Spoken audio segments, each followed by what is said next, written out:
Hello guys, আসসালামু আলাইকুম। আশা করি সবাই অনেক ভালো আছেন। চলে আসলাম নতুন আরেকটি ভিডিও নিয়ে। ঈদের পরবর্তীতে অফিস খোলাতে একটু ব্যস্ততা বেড়ে গেছে, এই জন্য আসলে প্রতিদিন ভিডিও আপলোড দিতে পারছি না। এই জন্য আসলে একদিন পর পর ভিডিও আপলোড দিচ্ছি। চলে আসলাম আজকে আরেকটি ভিডিও নিয়ে। আর এখন দুপুর, প্রচণ্ড রোদ। এই কয়দিন প্রচণ্ড রোদ পড়তেছে, আজকেও যথারীতি প্রচণ্ড রোদ পড়তেছে। আরেকটি বিষয়, সেটা হচ্ছে নতুন আরেকটি কবুতর কিনছি আমি। আমার একটা এরা নর ছিল, ওই নরের সাথে জোড়া দেওয়ার জন্য একটা মাদি কবুতর কিনছি। এই যে এর মধ্যে দিয়ে এখন আমি জোড়া দেওয়ার চেষ্টা করব, দেখি জোড়া নেয় কিনা। আর দেখেন প্রচণ্ড রোদ, মানে দুপুরে মেঘ লাগছিল কিন্তু এখন প্রচণ্ড রোদ। এই যে এইটা হচ্ছে ওই এরা নর, আর ওই যে ওইটা হচ্ছে নতুন নারী। কিনে ছেড়ে দিছি, কারণ এর মধ্যে থেকে তো বেরোতে পারবে না, এই জন্য ছেড়ে দিছি। আর বাকি ওই যে কবুতরটা, ওইটা ডিম পেড়ে বসে আছে। আর আমার লক্ষা কবুতর আবার ডিম পাড়বে, এই জন্য ওরা অলরেডি ঘরে খড়কুটা গোছানো শুরু করে দিছে। মাশাল্লাহ, এবার চেষ্টা করব যাতে ডিমটা নষ্ট না হয়। গতবার যাই হয়েছে, সবাই দোয়া করবেন। আর আরেকটি বিষয়, সেটা হচ্ছে এই যে খাবার পাত্র, পানির পাত্র কেনার পরে খাবার নষ্ট কম হচ্ছে, সাথে পানিটাও ফ্রেশ থাকতেছে। এখন গ্রিড দিয়ে ওরা গ্রিডটা খেয়ে ফেলছে, গ্রিড আবার দিব। আর পানিটা এখানে দেওয়ার কারণে আসলে পানিটা নষ্টও হচ্ছে না। আবার আমার মেডিসিন দিতে, কারণ এখন যে রোদ পড়তেছে, মাঝে মাঝে আমি ওষুধ দিই, ওষুধটা দিতেও সুবিধা হচ্ছে, পানিটা নষ্ট হচ্ছে না। আর খাবারটাও নষ্ট হচ্ছে না, খাবার যা খাচ্ছে না হলে এর মধ্যে থেকে যাচ্ছে, ওরা নোংরাও করতে পারছে না এটা। আর এখন একে ধরবো, ধরে ওর মধ্যে রেখে দিব দুটো একসাথে। দেখি জোড়া নিতে আসলে একটু টাইম লাগবে, কারণ দুইটা আলাদা আলাদা, একটু টাইম লাগবে। তবে জোড়া নেবে আশা করি, কারণ নারীটাও সুন্দর এবং নর তো দেখছেন মাশাল্লাহ অনেক অনেক সুন্দর, ঢাকালি নর। এর পাখা কাটা আছে, কিন্তু নারীটার পাখা কাটা নেই, ওর পাখাটাও একটু কেটে দিব।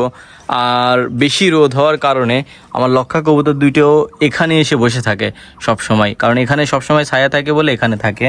কারণ এই পাশে ওয়াল আছে এবং এই পাশে হচ্ছে বাগান বিলাস গাছ আছে, তো এই জন্য এই জায়গাটা তুলনামূলক অন্য জায়গা থেকে ঠান্ডা, এই জন্য ওরা এখানেই বসে থাকে। আর ঘরটা একটু গরম, কারণ দুপুরের পর থেকে সন্ধ্যা পর্যন্ত একভাবে ঘরের উপরে রোদ থাকে, এই জন্য ঘরটা একটু গরম হয়ে থাকে সবসময়।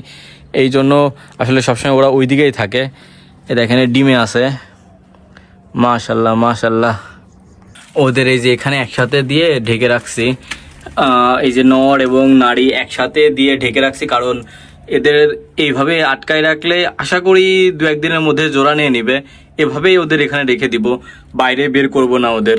আর দুইটার কালারও মাশাল্লাহ অনেক সুন্দর, দুইটাও প্রায় একই রকম দেখতে। নরটা একটু বড়, নারীটা ছোট, তবে দুটাই সুন্দর, অনেক সুন্দর। দেখি কতক্ষণ লাগে বা কতদিন লাগে জোড়া নিতে। ওদের এভাবে সেপারেট করে আলাদাই রাখবো। এখন একটু ঢেকে দিব, আরও চট দিয়ে ঢেকে দিব, যাতে বাইরে থেকে কেউ দেখতে না পারে ওদের। তাহলে আরও তাড়াতাড়ি ওরা জোড়া নেবে এবং সুন্দরও হবে। আর আমার ডালিম গাছটাও মোটামুটি সুন্দর হয়ে গেছে, কারণ এই 2-1টা ডাল একটু সমস্যা হয়েছে, তবে এইগুলো এখনও ভেজা আছে মাঝখানে। তবে বাদ বাকি ডালগুলো আবার নতুন করে সতেজভাবে হচ্ছে, নতুন কুশিও বাড়াচ্ছে। আর যেই ইয়েগুলো লাগাইছিলাম, লাল শাকগুলো লাগাইছিলাম, ওরা সবগুলাই খেয়ে ফেলছে, কারণ লাল শাক ছোটোকালে অনেক নরম থাকে, এই জন্য ওরা সব খেয়ে ফেলছে। তো আবার আমি দিব, যাতে মানে ওদের জন্য আসলে লাগানো, খাক সমস্যা নাই, ওই জন্য আবার নতুন করে দিব, যাতে ওরা আবার খেতে পারে। কারণ লাল শাকসবজি খাইলে পুষ্টি একটু বেশি থাকে। ওদের খেতে দিলাম এখন, কারণ সকালে দিতে একটু মানে বেশি সকালে দিয়ে ফেলছিলাম, দুপুরে দিই নাই, ওই জন্য আজকে একটু তাড়াতাড়ি দিলাম খাইতে, কারণ দুপুরে বাসায় ছিলাম না। আর এমনিও বেশি গরম পড়তেছে, তো এই জন্য আসলে একটু দেরিতে বেশি খাবার দিলে ওরা আবার সমস্যা হবে পেটে, এই জন্য একটু দেরি করে দিচ্ছি এবং দিনে 2বার করে এখন খাবার দিচ্ছি। আর আমি এখন বর্তমানে শুধু ধানই খাওয়াচ্ছি, গম দিচ্ছি না, শুধু ধান খাওয়াচ্ছি। আর ওই যে বাইরে একটা আসছে, ও সারাদিন আমার সাথে থাকে, বাইরে ওকে একটু খেতে দিয়ে আসছি, কারণ ও পাশের বাসার হলে ও সারাদিনই আমাদের এখানে থাকে, ঘুরে বেড়ায়। আর এই যে ওকে এখানে খেতে দিছি।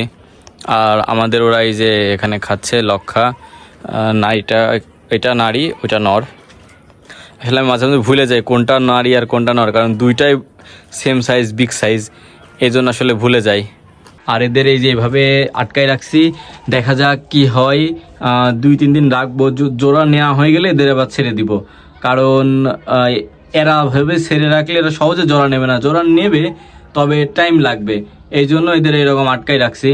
তো আপনারা একটু কমেন্ট করে জানাবেন, এভাবে যদি আটকায় রাখি তাহলে কি দ্রুত জোড়া নেবে, বা জোড়া নেওয়ার জন্য অন্য কোনো পদ্ধতি আছে কিনা, যদি থাকে অবশ্যই আমাকে একটু কমেন্ট করে জানাবেন, আমি সেটাই বা সেই পদ্ধতি রাখার চেষ্টা করব।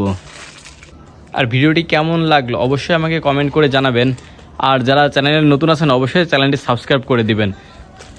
বৃষ্টির পরে আমার বাগান বিলাস গাছটি অনেক সুন্দর হয়ে গেছে এবং ফুলও ফুটছে অনেক সুন্দর, আর প্রচুর পরিমাণে ডাল হয়েছে, আর নতুন নতুন অনেক কুশি বাড়াইছে ফুলের, তো ওইগুলাতেও আশা করি ফুল হবে খুব শীঘ্রই।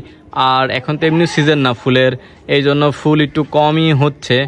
আর আমি কিছু কলাম দেব যাতে করে আরও সুন্দর এবং বেশি ফুল পাওয়া যায়। সবাই ভালো থাকবেন, সুস্থ থাকবেন এবং আমার জন্য দোয়া করবেন, আর অবশ্যই চ্যানেলটি সাবস্ক্রাইব করে দিবেন।